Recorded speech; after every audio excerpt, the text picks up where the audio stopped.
Petrol एक दफा फिर महंगा हो गया तो दिल्ली सरकार ने एक बम बनाकर गड़गड़ा दिया अवाम के ऊपर। तो क्या कहते हैं इसके? रोज रात ਨੂੰ ਸੌਂਿਆਂ ਦੇ ਗਿਰਦੇ ਜੇ ਉੱਠਣਿਆਂ ਦੇ ਕੋਈ ਨਾ ਕੋਈ ਸ਼ਾਮੀ ਜੀ ਹੋਈ ਇਹ ਜਿਹੜੀ ਤੇਲ ਵਾਲੀ ਗੱਲ ਆ ਨਾ ਇਹਦੇ ਤੋਂ ਆਣ ਕੇ ਦਿਲ ਖੱਟਾ ਤਾਂ ਮੈਂ ਵੇਖਣਾ ਚਾਹੁੰਦੀ ਹੈ ਕਿ ਆਵਾਮ ਜਿਹੜੀ ਹੈ ਸਫਲ ਹੋ ਜਾਏ ਕਿ ਇਮਰਾਨ ਖਾਨ ਸਾਹਿਬ ਕਰੇ। अस्सलामुअलैकुम नाजरीन, मैं हूं आपको मेज़बान अली शहजाद और आप देख रहे हैं मेरा यूट्यूब चैनल। नाजरीन, तब्दीली सरकार ने एक और तब्दीली की है कि अवाम पर पेट्रोल का एक बम गिराया है। हम चलते हैं अवाम के पास और उनसे पूछते हैं कि वो तब्दीली सरकार के इस फैसले पर क्या कहते हैं। पेट्रोल एक दफा फिर महंगा हो गया तो दिल्ली सरकार ने एक बम बनाकर गड़गड़ा दिया अवाम के ऊपर। तो क्या कहते हैं इसके बारे में? इसके बारे में ये कहते हैं कि सरकार अवाम से राजी नहीं, सरकार अवाम को देखना चाहती नहीं जिंदा, एक कब्रिस्तान में देखना चाहती है कि अवाम जी दफन हो जाए कि इमरान खान साहब कले रहन, ना कोई इन्हों लीडर ही मने ते ना इन्हों के कोई मुखालफ ही रहे।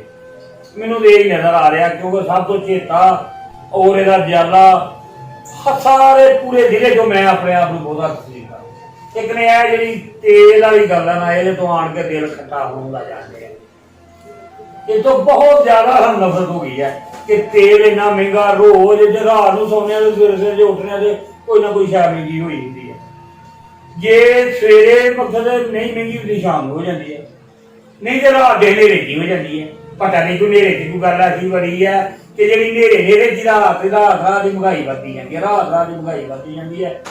ਹੁਣ ਪਤਾ ਨਹੀਂ ਸਾਡਾ ਕਿ ਇਮਰਾਨ ਖਾਨ ਸਾਹਿਬ ਨੂੰ ਪਤਾ ਹੀ ਨਹੀਂ, ਉਹਦੀ ਬੇਖਬਰੀ ਜੋ ਹੋਣ ਡਈ ਹੈ या इमरान खान साहब को पता है कि इमरान खान साहब को काबू नहीं पाया जा रहा और लीडर भी बहुत तगड़ा है, बहुत अच्छा आदमी है।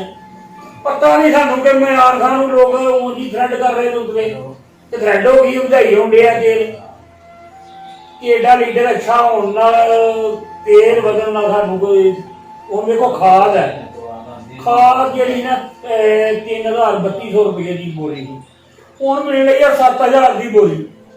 दसो अं जिमीदारा कर रहे हैं, साडा होर कोई ना नौकरी ना पेशा ना कोई पंप है ना कोई गल ना बात है, आ जाके सारा उत्थों ही रोटी कमानी है।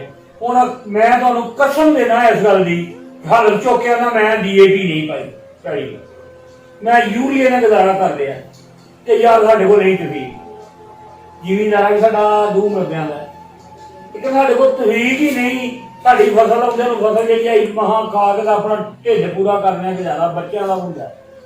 तो हमारे जो मिनिस्टर है फाइनेंस के वो कहते हैं कि ये जो महंगाई है जरा आर्जी है, जो दूसरे मुल्क है वहाँ पे पेट्रोल महंगा है हमारे मुल्क से, तो उनके बारे में क्या कहते हैं आप?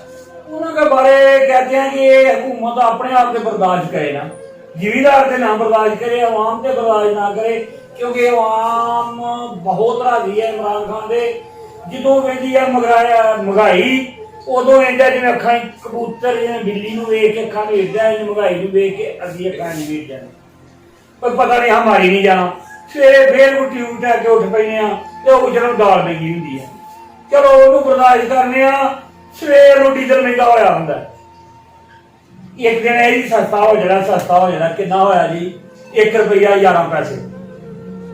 उदों अगले दिन सुते उठे आ तेल महंगा हो गया, कितना हो गया जी 5 रुपये ते 35 पैसे। दसो सस्ता जिहड़ा 1 रुपया करन दे ने, महंगा 6 रुपये करन दे ने।